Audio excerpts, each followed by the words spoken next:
আরে কিরাজ ভাই, কি অবস্থা? আরে ক্রাশ ভাই, এটা কারে আনলা? লল ভাই। আরে এটা তো আমার বড় ভাই হেই শফিক ওয়াইটি, উনি তো একজন ইউটিউবার। কেন আপু, আপনি কি ওনাকে চিনেন না? আরে এর ভিডিও কেউ দেখে নাকি? লল ভাই, 1 মাস পরে একটা ভিডিও বানাই, তাও কেউ দেখে না।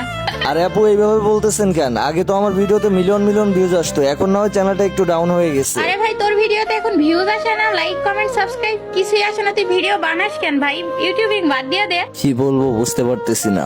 আচ্ছা আপু শুনো, কি শুনবো তোর কথা, বল। মাঝখানে আমার ফ্যামিলিতে একটু প্রবলেম হয়, যার কারণে অনেক টাকা লাগে, যার কারণে আমার হাতে যে ফোনটা ছিল ওই ফোনটা সেল করে দেওয়া লাগে। আর ফোনটা সেল করার কারণে আমি ভিডিও বানাইতে পারতেছিলাম না, আর ভিডিও না দিতে পারে চ্যানেলটা ডাউন হয়ে গেছে। লল ভাই, একটা ফোন কিনতে পারিস না, তাইলে ইউটিউবিং করস কেন? আরে আপু ঠিকই বলছো। আরে ক্রাশ ভাই, কিক মারো তো, এটা দেখলাম আর মেজাজ খারাপ হচ্ছে। আরে ভাই, তুমি আমার জন্য ওদেরকে কিক মেরে দিলা? আরে শফিক ভাই মন খারাপ করে না, নতুন করে আবার সব শুরু করেন। হ্যাঁ ভাই। আর গাইস, তোমরা যারা শফিক ভাইকে ভালোবাসো এই ভিডিওতে একটা লাইক দিয়ে চ্যানেলটাকে সাবস্ক্রাইব করে দিও।